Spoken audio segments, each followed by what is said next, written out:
Broad Street. Misery.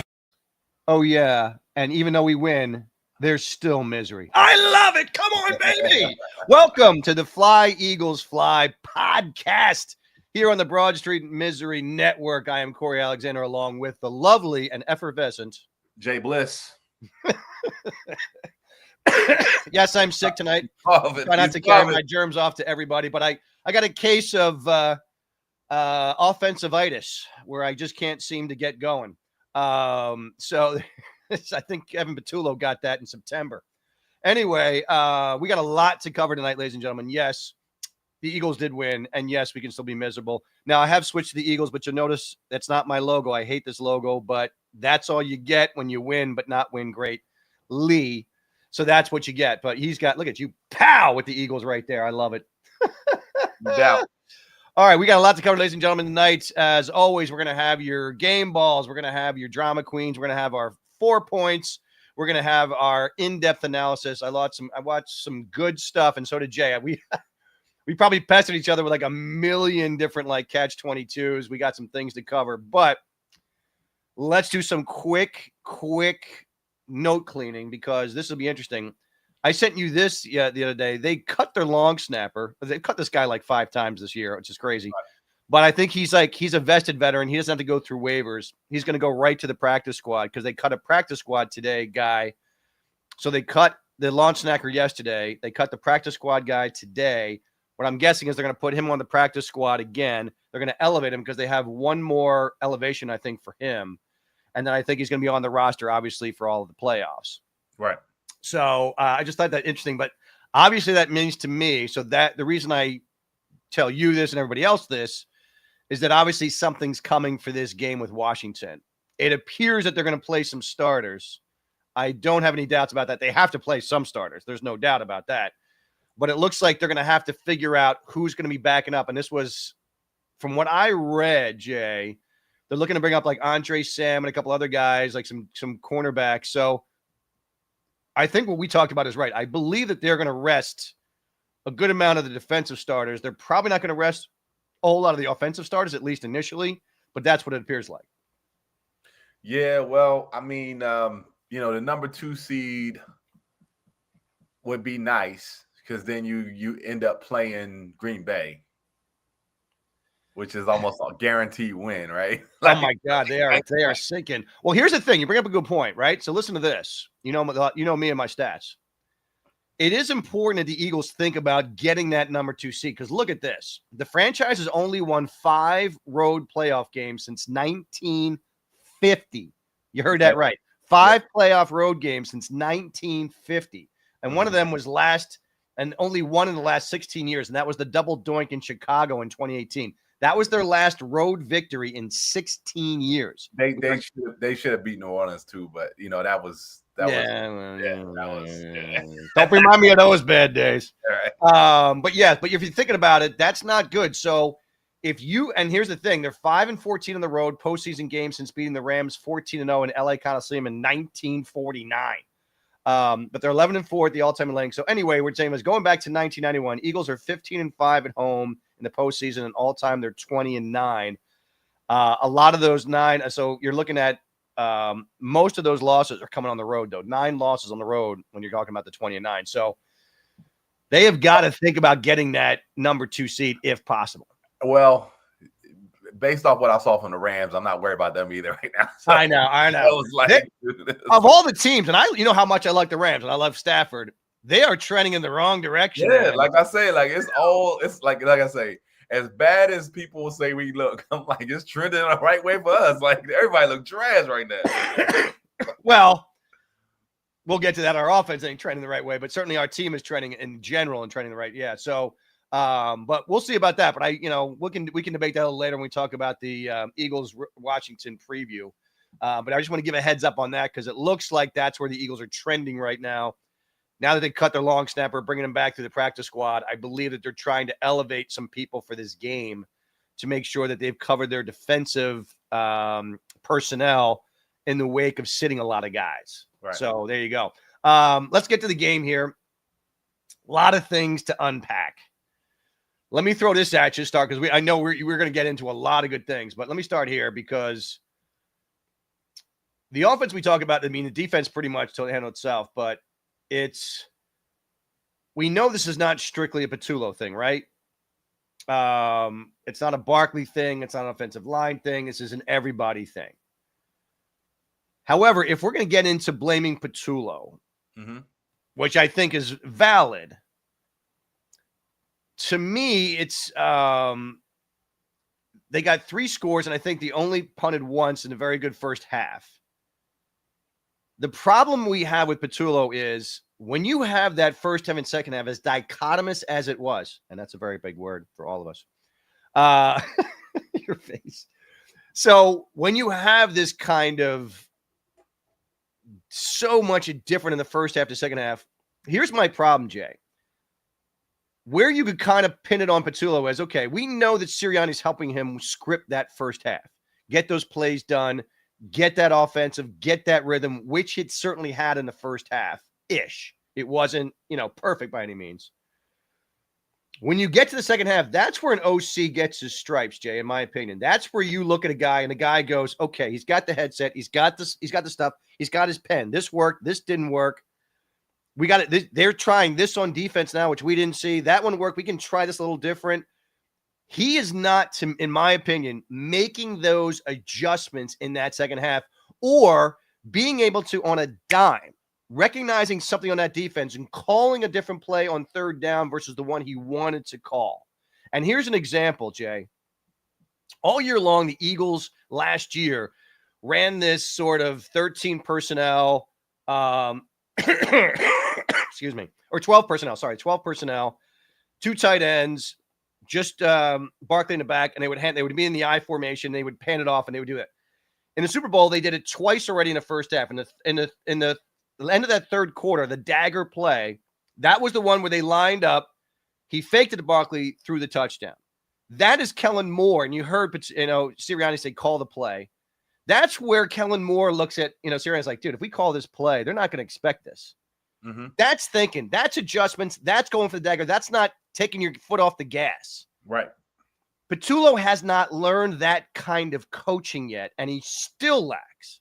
So to me, if we're going to blame something, we know there's everybody's got their portion of the pie that they got to take.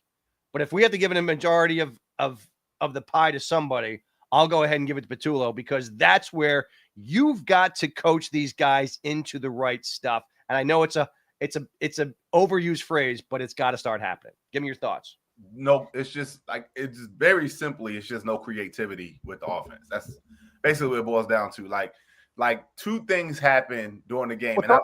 Tell me about you talked about that one where they had the one guy, only the one thing. I like when Tom Brady is doing our commentary because he broke it down so simply where everybody that's blaming Jalen, you're like, that's exactly why. When you look at TV, you just see the quarterback, you see him hold the ball, then you see him throw it out of bounds. You're like, man, Jalen, he ain't seeing the receivers. I'm like, them other receivers wasn't even in the play. Right. The thing about it is, it was 2 different times in the second half. Remind everybody, the Eagles had 16 yards passing in the second half. 16 yards passing, 1 yard rushing. That was their whole stats in the second half. They're in second down. I think it was second down. Right. Mind you, in the first half, running was working. Right. So it was. The running was working. I remember with 2 drives, they had 2 running plays that they got there. First down. They hiked the ball. It's a one-man route. That's the one that's what I'm looking to. Yep, tell me about it. It's a one-man route, meaning there's only one option when he drops back the pass. That means if that man don't get open, ain't no play. Everybody else's route is run and turn around. Everybody, one person running around. And this is the play they call. With all the talent you got on your team, you call a one-man route. So my question is, where's the creativity and how hard are you putting it on the other defense to come up with something to stop us? That makes no sense whatsoever. You do a one-man route when you have like a Randy Moss or a T.O. or Deshaun Jackson, when you know that person can get open. Right. One-on-one coverage. And that's why I say there's no creativity. That's one. The other one, and I sent you the clip of this. I know. There's a little kid, it's 8 years old. His mom is filming him, and she goes, it's first down. I don't care if it's on the 50, the 20, the 30-yard line. What's the play that Kevin Patullo's calling? He was like, run up the middle for -2 yards. Second and 12. Dude, an 8-year-old said this. Like that, like I say, there's no creativity with this offense. And when you say you got to blame somebody, well, Kevin Patullo's going to get blamed this year, right? Right. After seeing some of the film and some of the clips from this past week, I'm blaming some of the receivers too. Yes, I'm talking about AJ. Yes, I'm talking about Devontae. Yes, I'm talking about Jahan. Yes, I'm talking about Dallas Goedert. Like, somebody got to get open. Somebody got to beat their man. And like, I get it. Some of these routes are very simple, but at some point, one athlete got to beat the other one. You got to get open. I don't care if it's a 5-yard in. Put your foot in the ground, dude. Make your turn crazy. Like, do something. Get some kind of space. You understand what I'm saying? Yeah, because that's where you're getting a great point, because that is where my frustration lies. And that's why I said everybody gets a piece of the pie. It's not all Kevin. I mean, yes, is he calling great plays? No. Is he calling great plays sometimes? Yes, he is. Yeah, but it ain't all Jalen either. It ain't all Jalen either. Exactly. So the play is called right. Jalen's back. The offensive line's blocking. He's ready to go, and no one's open. Right. But then the other thing, and then I'll make this point too, because like I say, I'm gonna defend my quarterback today. I don't care nothing about him only having. Because the thing about it is this: when he is back there, and then you do come back and you go, "Oh, this person's open right now." Let's go back and look at the pocket. Let's look at the pocket, because let's look at that offensive line and see what the offensive line has done for their quarterback. There's somebody in his face, and you go, "But he's open." Yeah, but look at Jalen's face. Look at the big 300-pound dude in front of him. Like you understand that it's not there. It was there, but it would have been there if the line was open, if the line was doing their job. So like I say, the blame goes to everybody, and you're not gonna put it all on that quarterback. You just not. Hey, Lise. Now the show starts with Lisa. Hey, Lisa. We talked about this too, but there's certain times where. Can you put it on Jalen a little bit? Yeah. I mean, he short hopped one to Devontae Smith, and he was wide open. Remember, he short hopped that one. It was in the first half. We talked about the Grant Calcaterra, which I know he's not the first option. He's not even the third option. But if you have something there, you at least see the guy and recognize that could be a better pass than trying to throw in a double coverage. So, I like I say, that play, if the guy doesn't pass interfere, it's touchdown. Right. And yeah, so I mean, so like I said, there's some nitpicky stuff, and it hurts would own that. There's a lot of little things that he could have cleaned up in that game for sure. But here's the other counter side, right? Here's the other side of that coin, which I know you love to point out. And I'm here, and as I said, I'm with you. I'm defending Hurts, and I'm with you. If you look at the game tape, and Dan Orlovsky did a great job with this. If you look at all the plays that Josh Allen didn't make on Sunday, and if he did, they would have blown us out. Yeah. On the goal line stand in the third quarter, he had a guy wide. He had Cooks right there, ready to go into the touchdown. If he just threw it to the guy, it was a touchdown. You know why he didn't do it? You're talking about the one that was on the side. Because there was nobody around him, though. But I get it. But he was running around trying to find like where right. No. This was the goal line stand, not the one where. Oh, okay, the goal line stand. Yeah, but that defense make you think different. Like you like, is he open? I'm sure he was shell shocked. Then even though somebody is open, they might not be open in his head. In his head, this defense is everywhere. Yeah, Everywhere. This wasn't the Jalen Hunt thing. This was the one on the goal line stand. I get it. Where Cooks is still there, and he looked at him, and then he looked away, and he went back. And of course, somebody then had, but if he hit him like as soon as he was, so everybody talks about Hurts, and I get on him too. I get it. Right. But that shows you that I don't care if you're Josh Allen, Jalen Hurts, or Jimmy down the street.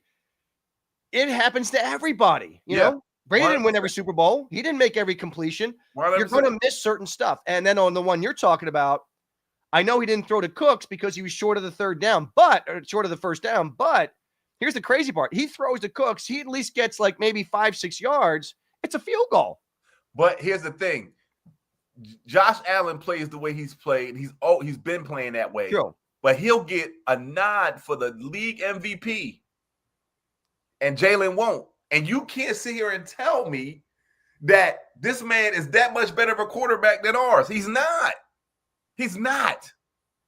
Well, you could say Quintillo needs to be. Where were you, third card Monty? We were talking about this for like 9 hours, man. You missed the whole show. That dude, Captain Obvious, right there with the comment. Dude, we already have his bags packed, along with some Right. eggs too, because I know Right. he wants some eggs. Yeah. So when I'm looking at Josh, Allen, and I'll make it later in my 4 points, but when I'm looking at Josh Allen and what he does, if Josh Allen was on the Eagles right now, it'd be the same outcome. Well, here's the thing. I think what you're saying is, and I would agree with in a certain aspect of what you're saying. Do I think Josh Allen is a better quarterback than Jalen Hurts? Statistically, yes, he is by far. There's not even a question. The question is, though, is he a better quarterback for what that team needs? And absolutely, unequivocally, it's no. Jalen Hurts needs this team, and this team needs Jalen Hurts. There's no doubt about that. Right. You don't want a guy slinging for 5,000 yards because it's going to take away. But here's the other crazy thing. They keep talking about Josh Allen, but they got the league leading running back. Right. And I'm like, okay, so Josh ain't doing that. The James Cook had 3 touchdowns last week. Right. And everybody's like, Josh Allen. It was Cook. It was Cook. Like Yeah. it was Cook. And that's what I'm saying. Like he did not get the criticism that Jalen Hurts would have got if it was Jalen Hurts that had missed that throw. He did not get it. They gave him a pass. Yeah. Oh, you're right. As I said, if Dan Orlovsky broke down the Jalen Hurts, like if Jalen Hurts was in the Josh, all those clips, and he showed like 5 different clips. Yep. Josh Allen completely didn't do the right thing. Yep. People would have been insane. They would have been burning down bridges and buildings in Philadelphia. Yep. So the biggest thing for me is, and we talked about this too, it's got to be some sort of change of pace. In that last drive where they need, when you talked about, hey, if they don't get a first down, I'm like, I'm picking a over. TV. Like, dude, that joint was so crazy. And it was like 3 and out. It was obvious it was going to be a 3 and out. Like, the defense. The first play. Don't even take The your first helmet play, off. I knew it was going to be a 3 and out. Don't even take your helmet off, dog. Like don't even take it. Y'all might as well just go back on out on the field, dog. 5 minutes and 11 seconds. Last year, that would have never happened. Yeah, they would have just barreled through that. And here's the thing. I knew the very first place. Now, I told you, if they had done something, all you had to do was go under center, get Barkley behind you, fake to him, and throw either a little screen or a flare out to Goddard. Do a bootleg for 5 yards. Bootleg something. like something, dude. Anything other than handing it to Barkley and having him go down for a 2-yard loss. Anything other than that. Yep. And it's like there, and that's where Patullo, that's where it's on you. It's not on the players. They executed as best as they could. But the Bills saw it coming. They got 9 in the box. You ain't stopping that. Yeah. You ain't gonna go through that. Yeah. So yeah, the second half drives though. Ready for this? Now, by the way, it was not 16 yards. It was not 16 yards passing and 1 yard rushing. It was 17 yards rushing. Period. There was no passing yards in the second half at all. Right. So yeah, the 13 yards. They did 13 yards on their first drive and then a punt. Then no yards and a punt. Then 2 yards and a punt. And 4 yards and a punt. Wait a minute. Go back. The Okay, which one? 13 yards and a punt. Right. You know what that was, right? 2 Barkley runs. 2 run. No, it was 1 Barkley run and a Bigsby run. Oh, Bigsby run. That's right. But it was a first down and then another first down, right? Yep. So 2 first downs. Next first down play, incomplete pass. I'm like, why are you passing the ball right now? You just got 2 first downs back to back. You know what I'm saying? Like, why would you pass right there? Now it's 2nd and 10, right? What happened? Run up the middle for 2-yard loss. And I was like, dude, like, what are y'all doing, dude? I couldn't wait to text you, but I knew you were going to be all pissed off. I'm like, dude, I can't stand this offense. Yeah, it's 13 yards punt, no yards punt, 2 yards punt, 4 yards punt, minus 2 yards punt. That was their whole second half drives. Yeah, That's they was probably doing 1-man routes the whole time. And they did have terrible field possession. I get that. I mean, they started at their 22, the 16, the 1, the 20, and the 30. It matter because, when you start there or not, all you need to do is just get a couple first downs and just keep things moving. I know, but I'm saying, but the point being is that, they didn't. It's not like they started at the 50, and maybe it would have made a difference. Maybe it wouldn't have got to the 50. I think they would have gotten field goal range. Yeah. 1 first down in the whole half, no completed passes. Netted 140 yards after halftime for the Bills, though. So they didn't do much either. But boy, that was tough. So, I mean, and again, we all forget this too. Even with a decent first half, you know how the game started? Yeah, 3 and out. 3 and out. Yeah. You don't think with Patullo, like, listen, I know you're scripting this stuff out. How do you not start with just something? I don't know, maybe a flea flicker, maybe a reverse. I don't mind the first play though. The first play was a play action. Down the sideline, past to Jahan Dotson. I don't have a problem with that play. I don't have a problem with the play. If it connects, it's a game opener. Like it doesn't. Like it don't matter what they do at that point. I'm like, oh my God, we about to win this game. It was a great play. But that's the thing. The problem with the pass that he threw to Jahan Dotson, he was blanketed right here. The guy was right in front of him. It was blanketed. Here's the thing. It's 2 things happened in that play. 2 things happened in that play. Number one, they went from up under center, play action pass, linebackers came up, and the pass goes. It wakes their defense up to be like, shit, we got to make sure we back, right? Can't cheat on this one, right? Right. Number 2, it could have been a pass interference. It could have made the catch. Who knows what could have happened? You understand what I'm saying? But it is keeping their defense honest from the very beginning of the game. We ain't handing the ball off on the first play, so y'all automatically fill in the box, making sure y'all getting them -2 yards off that first play. There is an option here where this dude can actually pull this ball back, and then all of a sudden your safety is like, "Oh shit!" So I get it's the idea of the whole play. I get that. The fact that we have the ability to throw this ball down the field. Don't play with us. Yeah, that's where I felt like okay, I'm okay with that. I get that you're in love with the idea of that play, and so am I. I absolutely love the idea of that play, but the execution was terrible because I just got to believe there was somebody on the field other than Jahan Dotson that was even semi-open. But see, there we go again, Corey. It wasn't the point. The point was when they went in the huddle, Jahan, is this one coming to you? It did not matter who else was open. That was what the play was. The play was, Jahan, you the first read is coming to you. That's what it was. It had nothing to do with the fact that they were just trying to keep that defense honest. If they had connected, boom, game time. It's already on. Dude, I got to quote Herm Edwards. You throw the pass to be completed. That's why you throw passes. No, not all the time. Not all the time. Not all the time. You play to win the game with completed passes. All right, let me tell you like this. When we get to the playoffs, that first play, if it's a play action and it's a pass all the way down the field to Jahan for a touchdown, I'm going to be like, shut up. I tried to tell you that's what that was about. I'm going to text you like, he didn't run fast enough. Yeah, I know. You got something to complain about. Oh, of course I will. Did you see that beer vendor, man? He spilled that drink on the way to that fan. Right. All right.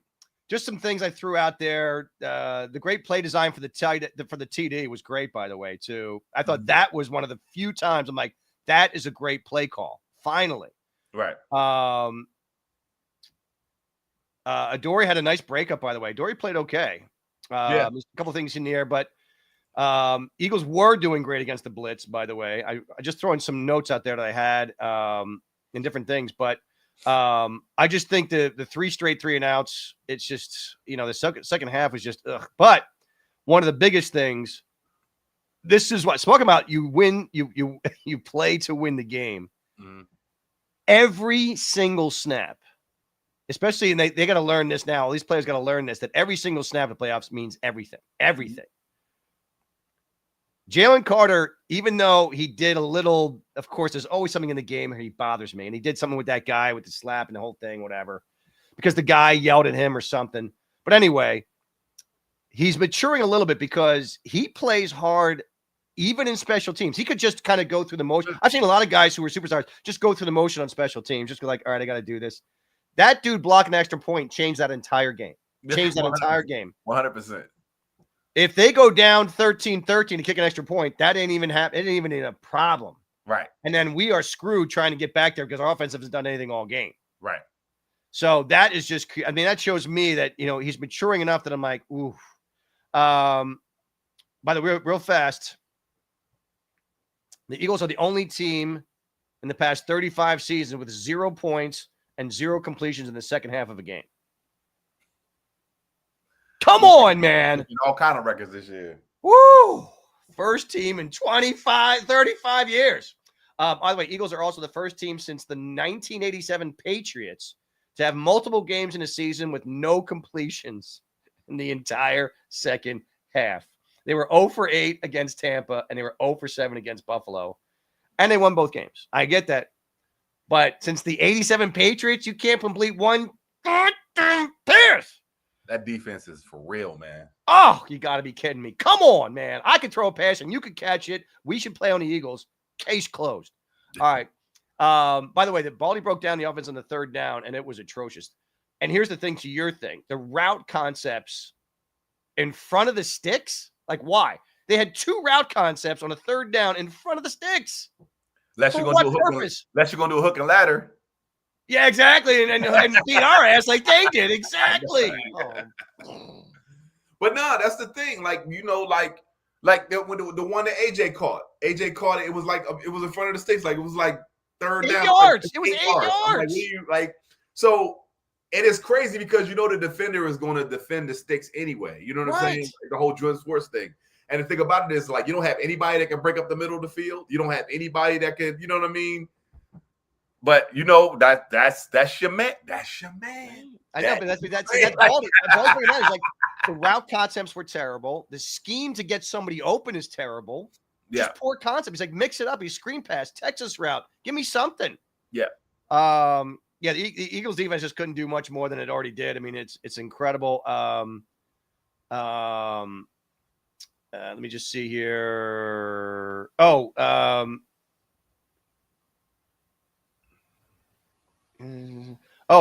issue. What do you think of the issue of the Eagles that get right down to the wire every time 0-1?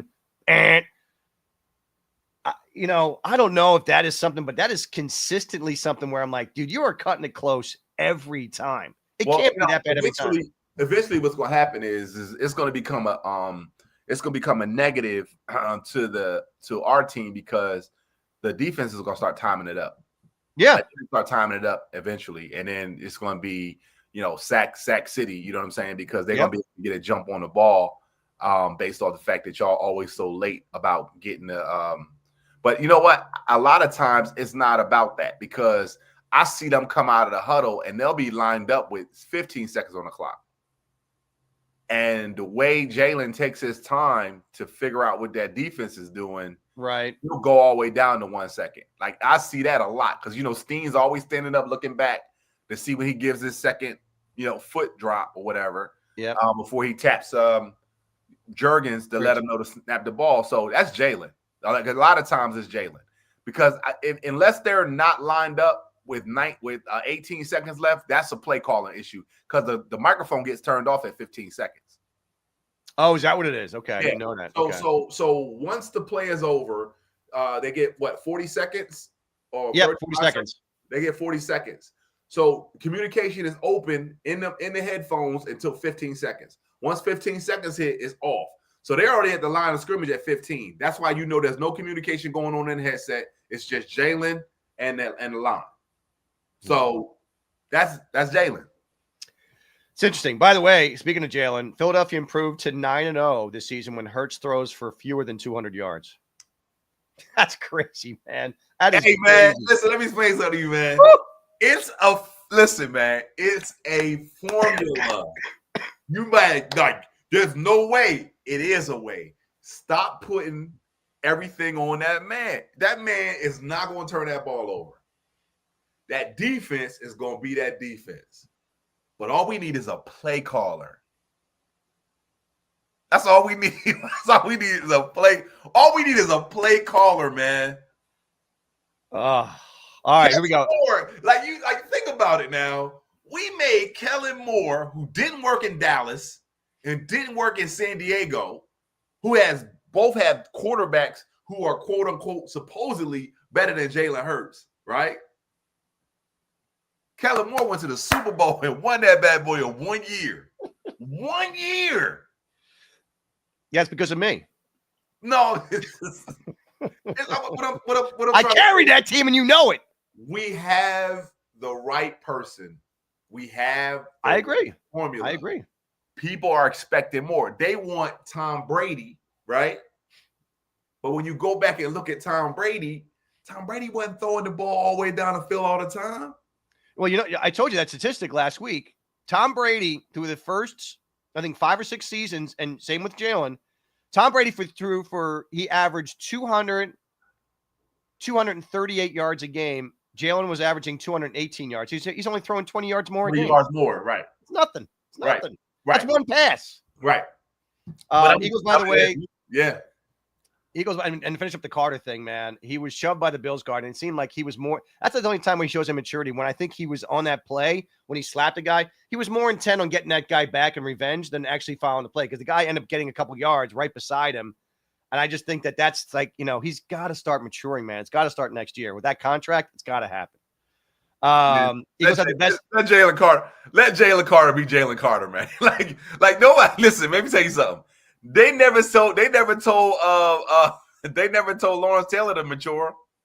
Oh my God. I got to do this real fast. They said I saw a clip this week. Bill Belichick says every week they'd have the meetings, right? Right. And biggest thing, Bill Parcells had it was like the John Madden had 3 rules, right? And one of them was to be on time for me. Had to be on time.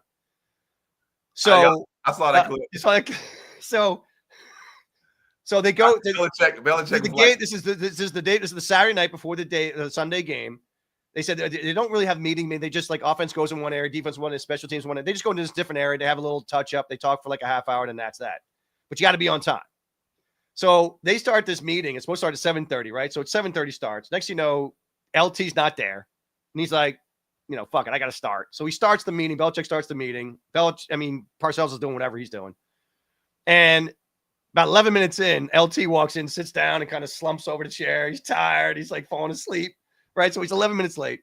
So Belichick has to go back and report to Parcells. So he goes to Parcells, and he's like, yeah, everything went well. Everybody got the concepts. He goes, oh, by the way, I know you want to know every time, so I'm just going to tell you. LT came about like 11 minutes late, to just let you know. Tim Parcells looks at him and goes, why'd you start the meeting? Why'd you start the meeting? Right. Exactly. It's like, it's the same thing with Jalen Carter. Listen. Why'd you start the meeting? Listen, man. Jalen Carter wasn't worried about that tackle. I'm gonna get this man back. So why somebody else didn't tackle that man? Let Jalen Carter do, man.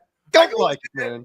Hey, that dude, listen. That dude gonna get us another Super Bowl. Please believe me. All right. So the Eagles, by the way, speaking of defense, the Eagles have the best defense over the NFL over the last 8 games. Eagles are giving up the fewest points in the league, just 14.5 over the last 8 games. Best stretch in the Eagles defense since. You know who it was. History? We're talking Eagles history? Eagles history. This is the best 8-game stretch of only giving up 14 points since who? Since what defensive coordinator? Buddy Ryan. Oh God, no. He was awful. Who was the best? Who's the best? One of the best coordinators we ever had. History. Jim Johnson. There you go. Yeah, I would put Marion Campbell as a strong too. Jim Johnson. Yeah, Jim. I mean, Vic's is in his own category. It could have been better, man. It could have been better because we could have shut Buffalo out. Yeah, I know. If we actually got a damn first fucking down. Yeah, it could have been 0, man. Yeah. Eagles are giving up the fewest points in NFL since they hired Vic Fangio at the start of last year at 18.3. That's unbelievable. Yes, sir. The Eagles recorded all 5 of their sacks in Week 17 with a 4-man rush, by the way. I thought that was pretty cool. Yeah. Eagles have accumulated 18 sacks over the last 4 games with a 4-man rush, 7 more than any other team in the NFL. That's crazy good. Do you notice they don't blitz Jahad Campbell like they do Nakobe Dean? No, they don't. But that's because – so what my understanding, I read something about it. My understanding is that Jahad Campbell feels more comfortable as a stand-up and going. He's not like he doesn't do the Dean thing. But you know why? Because he's an outside linebacker. He's not an inside linebacker. And that's same with Zach Vaughn. And he was on that man that was wide open in the end zone. So I know. Dean would have But that's a quick question. Before we get to the 4 points, that's a question for you. Why is I have it in here. Why is Jahad Campbell covering Shakir? Okay, what is it? Shakir? Yeah. See, I didn't get that either. But not only that, his back was turned. Yeah. So were you man or was it supposed to be zone? Right. Because I didn't get that at all. Zone, you shouldn't have had your back turned at all. And I think that's the reason I think he missed that pass. I don't think of course we know there's no way Jahad Campbell should be covering Shakir. There's no way. No. But you know, here's the thing. Well, I think what he did, I think Shakir came up, all right, like this, and he went like towards the post, and he saw Jahad Campbell kind of follow him, and then he zagged. And I think Josh Allen thought he was going to go this way, but then when he zagged the other way, Josh's like, "Oh, I'll throw it." And I think he got too excited because he was wide the hell open. I don't think that was scripted. I think they improvised that, and that's why they missed. Play. I think it was a play. Number one, Jahad was trailing way too late. Like he trailed. Oh my God, there was no way he was going to catch him. Nah, but you know, he was running towards the safety, but you know, Blankenship was already there. So if he had thrown the ball, Blankenship was going to knock that down. Like, it was no way they was going to be able to get it past to the ball. Yes, and that's the thing with Jahad. He should have known to go out to the flag because there's nobody there. Blankenship pointing him back that way. Yeah. Like, go. But you know, the thing about it was if you was playing zone, he's in the right place. This is my backside over here. You know what I'm saying? In the middle. Yeah. So I don't know. I don't know what happened. By the way, this Sunday marked the second time Jalen Hurts has won a game without completing a pass in the second half. We know we just talked about that. Whew. By the way, Bills are third in the NFL with 29 points per game, and the Eagles held them to a season low 12 points. They're fewest at home. Of course. They're fewest at home since the last day of the 2022 season. That's not bad at all, man. Yes. The line had 5 sacks in the Eagles' first 7 games. They have 17 in their last 9. That's good time right there. Let's go. All right. It is half past the hour. A little smidge more. All right, we're going to get to our 4 points. Let's start it off with our 4 points. Mr. J, I want to hear your first 4 point. The offensive line is going to be our downfall. Oh. If we end up exiting the playoffs, it will be because of the offensive line and nothing else. Yeah, I mean it's obviously brutal. And I don't care, you know, clips live forever online. And I'm not stating anything that anybody who's watched Eagles games have not seen. Cam Jurgens is not awful. It. I mean, is not it at all. Like, I don't know what is going on. Like, he's not doing his job at all. He's hiking the ball. He's hiking it. That's about it. That's about it. I said my first 4 point was, you know, essentially the same thing. In fact, my 4 point is about the O-line, but the dysfunctional offense is killing this team. Yeah, it's literally killing this team because what you just pointed out, if the Eagles were as efficient in the second half, even close-ish to the first half, the Bills would have 0 points. Yeah, we would have got 20. We would have had 20 points. We would have already had 20 points in this third quarter. Yep. They would have been dejected. Defense would have been foaming at the mouth, like let's shut them out more. You know what I mean? All we need to do is be able to move the ball a little bit, man. And that gives them rest. I mean, it gives them rest and gives them spirit. Comes off the clock, all that stuff would have happened. Yep. The dysfunctional offense is killing this team, and we'll see what happens. Number 2 for you. Defense is superb, man. Like this defense, it's a shame that this defense is gonna go to waste. Like it's a criminal. It's criminal how good this defense is, and the fact that this defense very much reminds me of last year's defense, but it gives me 92, man. Like that defense 91 92 year. That defense alone, because when Randall was hurt, that was the year. It was 91. That was 91. Yeah. Right. So that's why I said 92. That defense, you didn't have to do much on offense with that defense. Like they wasn't 92. Scoring. They had Randall back, so they were doing a lot better. But 91, it wasn't scoring on us. You understand what I'm saying? And this defense reminds me, like, no matter what offense you put on the field, I'm like, y'all not getting more than 2 scores. You know what? Maybe. You know what killed me in 91 is watching Jeff Kemp run around like with his hair on fire, just trying to get a pass off. Trying to get a pass off. Right. That offensive line was so terrible that he was under siege every time he went back. And it's like, it's not Jeff Kemp's fault. He doesn't have time to pass. Right. So this defense, like let's look at the Buffalo game. Just look at it. Look at the two scores that they got. Look how hard it was just for them to get in the fucking end zone. Like it was like even the touchdown that the tight end got, it was like, nope, he didn't make it. Nope, he didn't make it. Like I was like, yo. And Josh Allen was the same thing in the first half. When he tried to get the touchdown on fourth down, they were like, he didn't make it. No, didn't and make I'm it. like, look, this defense is real. Like, and the way they was hitting them violently. I loved it. I loved it. Yeah, and that reminds me a lot of the 91 team. Not only was good, but they were violent. Yeah, and this is what we're getting back to that old days. This defense is a Super Bowl defense. And this is what's scary is it reminds me of 91 too. And it's like 91, you had Jeff Kemp. Here you got Jalen Hurts. You got Jalen Hurts. 91, you had. We got everything we need. We got everything we need to beat every team in this league, man. But they did have, the only bad part is they did have like Keith Jackson, which would cancel out Goddard. You had Williams and you had Arkansas Fred. So that would kind of cancel out two wide receivers. We didn't have any running game whatsoever. No. But so you have something, you have the tools to put this all together. Everything we need, man. Yep. All right. So number 2 for me was Jake Elliott. Positive sign, man. Yeah. Rain, wind, nailed both of them. Yep. Positive sign. We needed that. Number 3 for you. Find a way to scare defenses. We got to find a way to scare the defenses. I love that. I don't care if this game here, like when we go play Washington, if AJ Brown get 4 touchdowns, like that'll be like, oh shit, like that is it's a way for a defense to be like, man, dude, whatever we can do, we got to stop AJ Brown. Something to make a defense do something out of the ordinary to try to eliminate something from what we want to do. There's nothing that we've done to make people go, we got to stop them from doing this. Right. I agree. They don't have to do much to stop our run because the defensive tackles is getting past Cam Jurgens. You know the phrase I would love to hear, like in the playoffs for when the offense on the field, like ta-da, like a magic trick. Like where was that all year? Ta-da! Yeah, there you go. That's what I'm hoping is going to happen. But I also had that same feeling we played Tampa that year. Yeah, exactly. Didn't happen. And I was like, oh, this is horrible. Yeah. My third one was, this defense is scary. I mean, it's beyond Super Bowl ready. I mean, this defense is just flat out scary. 100%. Because, we talked about this too, is that the best part about this defense, that 17 sacks over the last 9 games, it's coming from a rotation of people. Yeah. Like you stop Myles Garrett. Okay, who else they got? Nobody. You stop Jalen Hunt. You got to deal with 3 other people.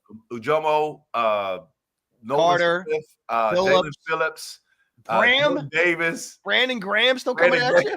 Everybody in his wheelchair. Did BG even get in the game last week? He did. Okay. He actually, I saw him. He played about 6-7 snaps in the tackle position. Didn't really do much, but he was okay. Yeah. Number 4 for you. Buffalo is Philly. I cannot be mad at Buffalo. And this is what I'm gonna tell you.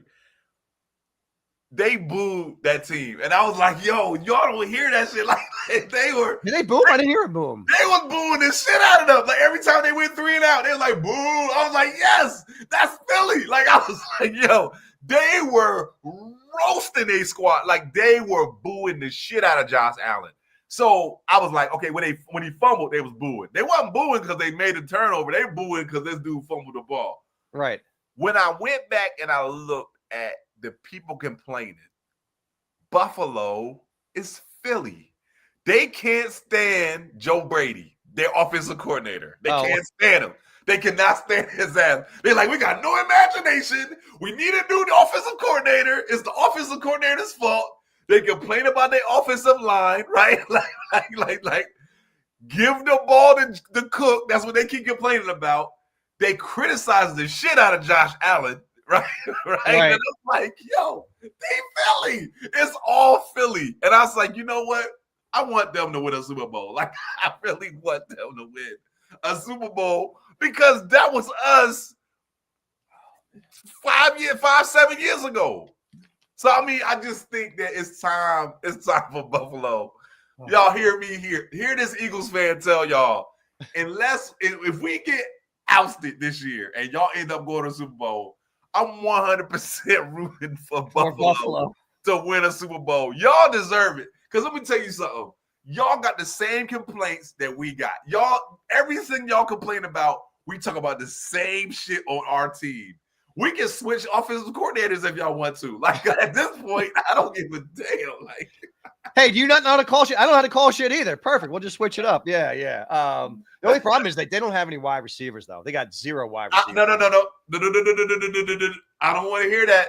You say they don't have any. You say they don't have any wide receivers, and I will argue that point. Because from what I saw this weekend, they didn't seem like they couldn't catch. Yeah, but they ain't getting open either. And ours are, right? I know. Well, ours So that's too. what I'm trying to tell you. Well, what I'm saying, they don't have a 1,000-yard receiver. Their best receiver is the tight end, who's Dalton Kincaid, who wasn't on the field. Wait a minute. Their best They receiver don't have is a 1,000-yard receiver. Now, is it the receiver's fault or is it that quarterback's fault? Because if it was our team, we would be blaming Jalen. I hear you. But you listen to we need a Buffalo fan on here right now, and they're gonna be like, Josh Allen, that's his problem. And younger you be like, wow, dude, trust me when I tell you, it's the same. It's the same team. It is. It seems very similar. It's very similar. You would laugh if you go on and just do a search of Buffalo fans reacting to the Eagles game, and you'll hear all the. Well, I will say this: Buffalo, Philadelphia, they have the same fervor fan base. It's unbelievable. So they did a thing. The place that invented the Buffalo wing. Yeah, they had the restaurant. They wait for the Philly fans to come because they like, okay, the Philly fans are gonna take over this weekend or whatever. They will welcome them there, and they was like, so what do you think about the Philly fans? They're like, they just like us. We love them. And I was they're good people in Buffalo. They're damn good people up there. They hate it seems like we do. And it's like that's the thing. I am rooting for them to get a Super Bowl. It won't be this year. It won't be this year. But you know what? The thing about it is, it might be. It's when you least expect it. Yep. It's when you least expect it. We'll see. My fourth point was, again, the O-line needs to step up. So we already talked about that. So I'm good. All right, give me your game ball, offense and defense. Game ball goes to Vic Fangio. 100%. That's my man, 50 grand right there, man. Vic Fangio get the game ball, baby. My man in Amsterdam. That's it. Yeah, Vic Fangio. My game ball and offense went to Goddard. Just because he's got 11 touchdowns now, which broke the record for most tight ends, most touchdowns by a tight end. So good for him. My defensive thing, that's the share between Carter and Campbell. I told you Carter because he blocked the extra point, which made a difference. Did you see Campbell? Speaking of Campbell, yeah, that dude went from like 7 yards in front of the line of scrimmage all the way to that ball and fought that dude for that ball. Yeah. That, ladies and gentlemen, you need to look at that and show that is called effort. Yeah, 100%. Nobody even Phillips didn't run that bad. I mean, Campbell went like a beeline. Mm-hmm. Yeah. Props to Campbell because that also was the game changer. Those two guys made the two most important plays that entire game, 100%. without a doubt. Yep. And also, by the way, Brandon Mann. Yeah. Gotta love the white guy. Come on, give me some love. Yeah. Oh man, and they could have had the ball on the one, man. My man. I know. Oh. And the guy didn't even need to touch it. He didn't even need to touch it. Yeah, watched it. Yeah, it wasn't going nowhere. Yeah. You shouldn't have touched it, and that's what I heard a lot of times from my ex-girlfriends. All right, so here we go. Drama queen, man. Who you got? The Panthers and the Steelers.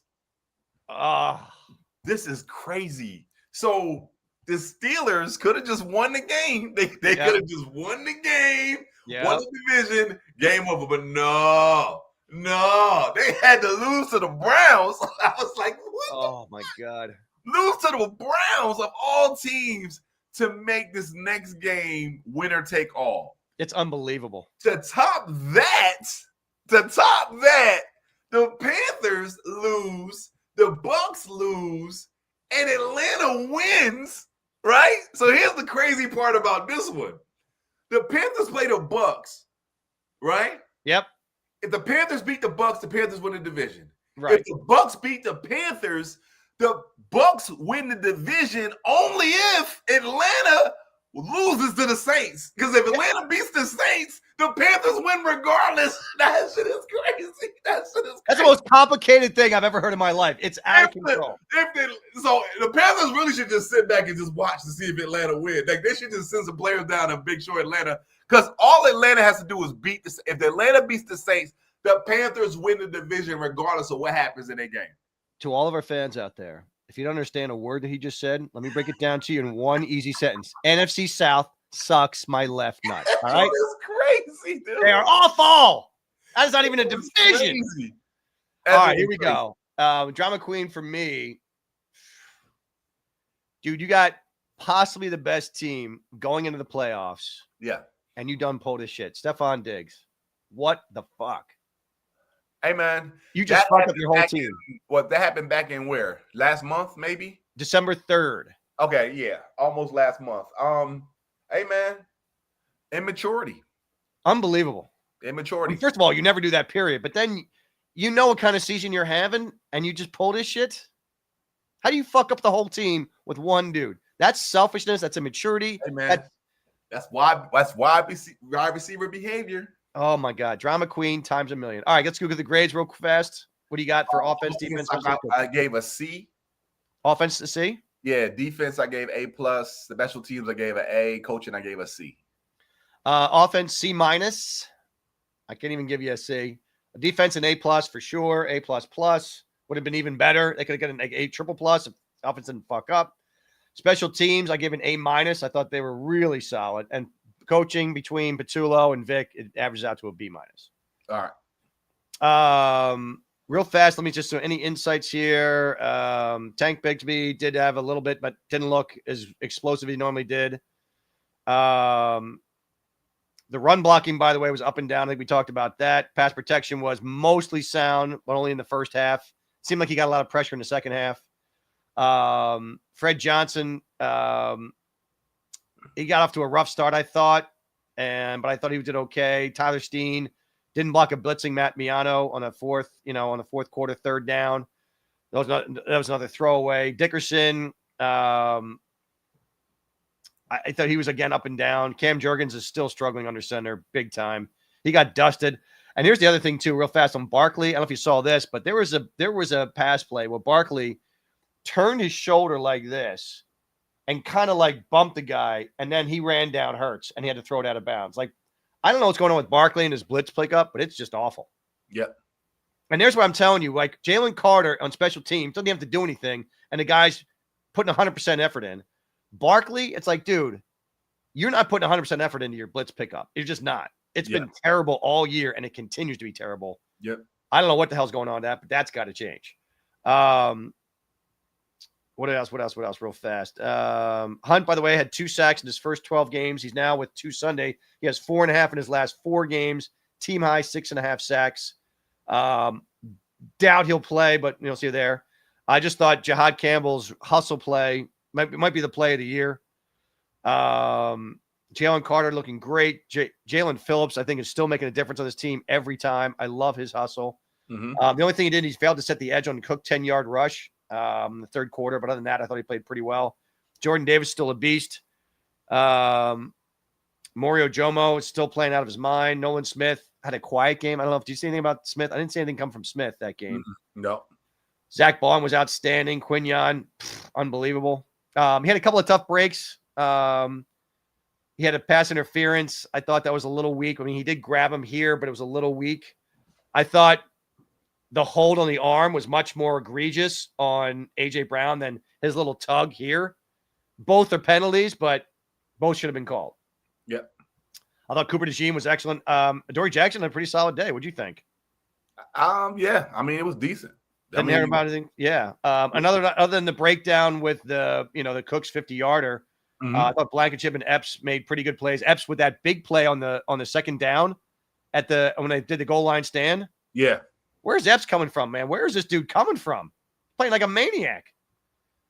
Again, I thought Jake Elliott, they weren't the biggest field goals in the world, but boy, he did great. So good for him. Man, he's tied for third in the league, by the way, with 69 punts. All these 3-and-out punts. He's tied for third in the league in punts. And the other 2 teams, losing records. Good. By the way, he averaged 54 yards per punt on Sunday, 388 yards on 7 punts. That's outstanding. Third best rate of the year. Pair of punts over 60 yards. Pinning him into the 20s. Just doing a great job. MVP, man. I think Brandon Mann's got to be the MVP of this team. He's unbelievable. All right. Real fast on the coaching. Everybody wants to jerk on him, but listen to this. Most wins by a head coach in their first 5 seasons with a team, including playoffs. 68, George Seifert. 67, Tony Dungy. 65, Nick Sirianni. 65, Don Shula. He's tied with Don Shula. Most wins in the first 5 seasons with playoffs. That's just. You got Super Bowl, man. What you gonna do? Among that group, only Sirianni and Shula took over teams that won 4 or fewer games the year before they were hired, by the way. All so right. Seifert and Dungy already had a head start. Shula and Sirianni did not. That's pretty damn good. Nick has led Eagles to 4 straight 11-plus seasons, plus win seasons. The only other coaches in NFL history to do that in their first 5 seasons, Andy Reid, Tony Dungy. Insane, man. 4 straight seasons of 11-plus wins or more. That's crazy, crazy good. And by the way, his winning percentage in NFL history, only behind Vince Lombardi and John Madden. Cool. All right, here we go. Eagles stats real fast before we get to our preview. Eagles went from 22nd offense to 24th, averaging 311 yards. Dallas still number 1. They went from 23 in passing to 23, did nothing move. They're 192. By the way, they're ranked 23rd in passing. You know who's run behind them? Washington. Okay. How are you 1 ahead of Washington? Come on, man.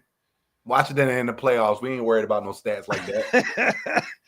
Eagles went from 15th in rushing to 18th with 119. Baltimore still number 1 there.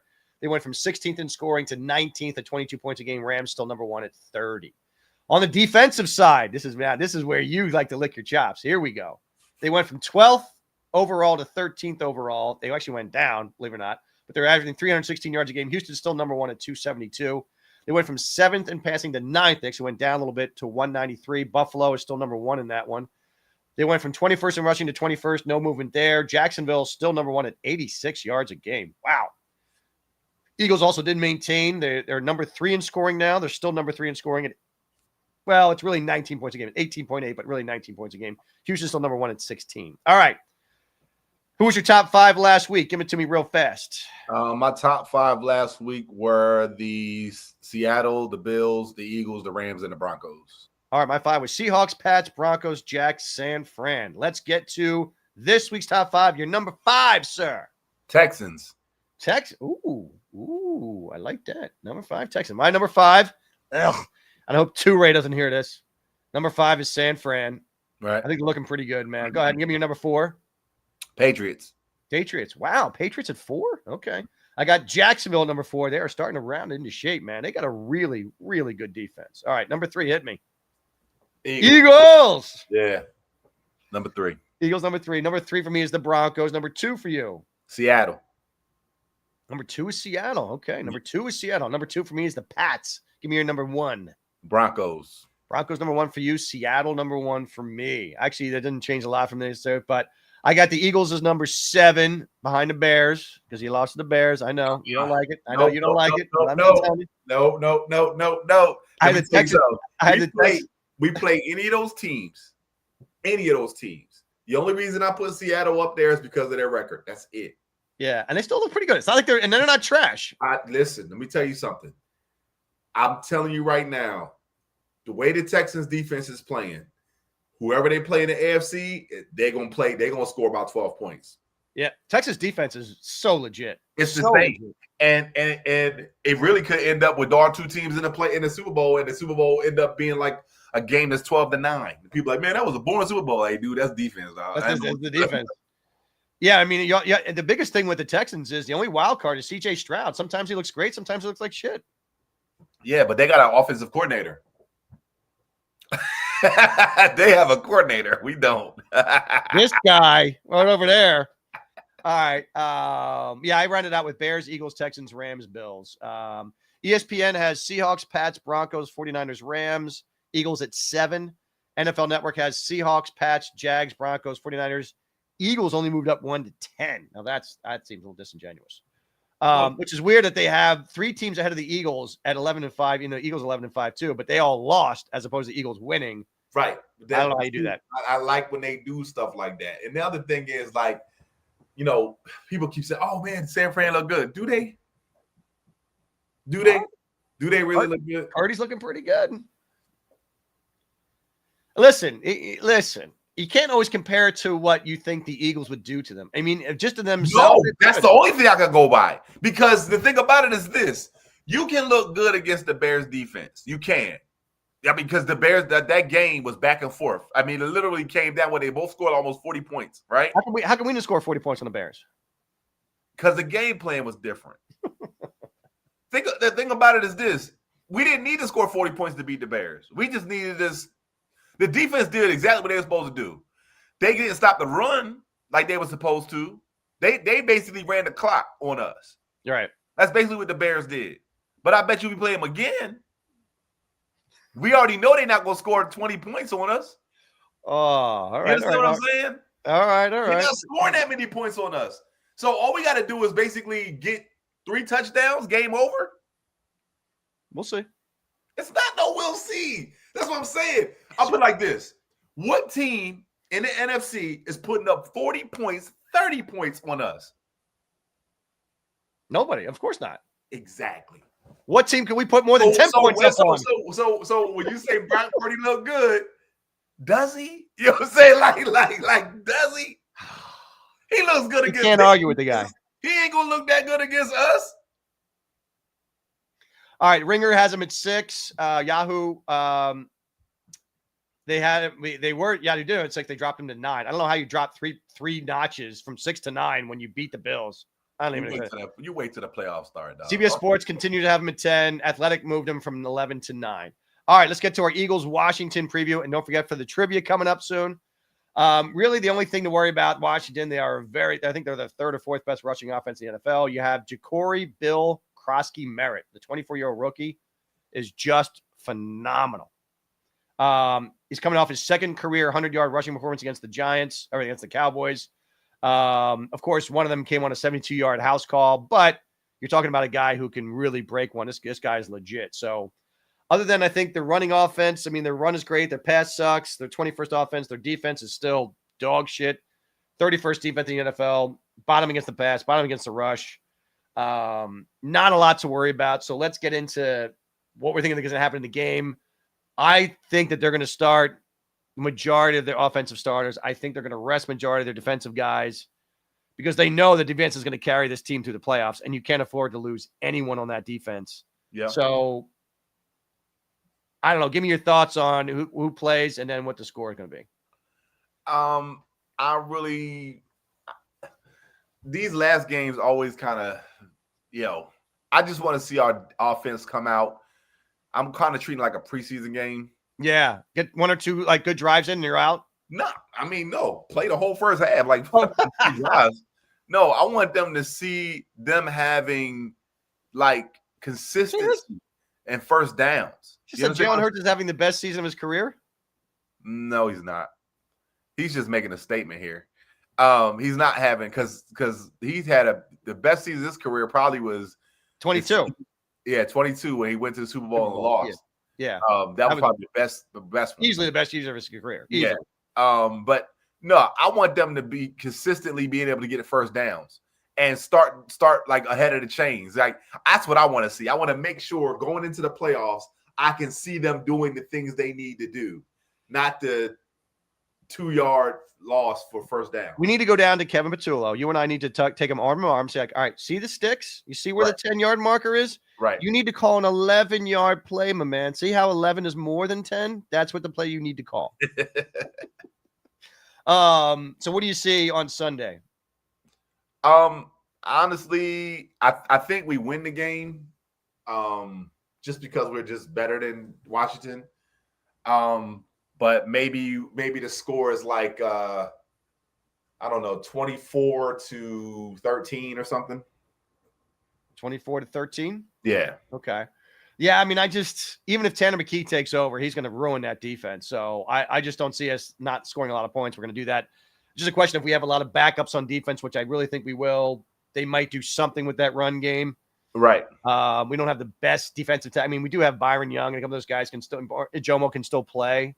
So I'll probably say the Eagles play the first half offense. I think they score 14 points. I think that's good enough. I think they pull them in the second quarter after they score the second touchdown. Yeah. And I think Tanner Gee gets one touchdown and a field goal. So I'll go with you. I'll go with 24-17. I think they get a couple of cheap touchdowns at the end or something like that, whatever it is. So there you go. Last but not least, let's get to a trivia. This is the 13th consecutive season the Eagles have had a Pro Bowl offensive lineman, or all 13 years since Jeff Glenn arrived here since Chip Kelly's staff in 2013. That's amazing. So 13 consecutive years, at least one Pro Bowl offensive lineman. They had a Pro Bowl offensive lineman in 8 of the previous 41 years. Sure. They've had 27 Pro Bowl offensive linemen in 13 years of Stoutland. That's just unbelievable. Mora Jomo, again, is still leading this team with 5 sacks, which is crazy. The Eagles are the only NFL team with 4 interior linemen with at least 2 sacks. Ajomo, Davis, Young, and Carter all have at least 2 sacks. That's crazy times, USA. Damn. Quinyon Mitchell and Cooper DeJean both making the Pro Bowl in their second season. How rare is that? The only other team that's done that to have 2 cornerbacks make it in their second season. Anybody know what team that was? Write in if you know what that name, if that is, and it's not the Eagles. By the way, this is the 7th time the Eagles have had 2 players in their first or second year picked at a Pro Bowl team in the same year. But it's only the 2nd time in the last 56 years. Who were the other Eagles picked in their first or second year to go to the Pro Bowl? Name those players. So there's your 10. So who was the only other team that had 2 cornerbacks go to their Pro Bowl in their first or second season? And then Eagles had 2 players in their first or second year pick to go to the Pro Bowl. Who was the only other Eagle players to make the Pro Bowl in their first or second season together in the same Pro Bowl year?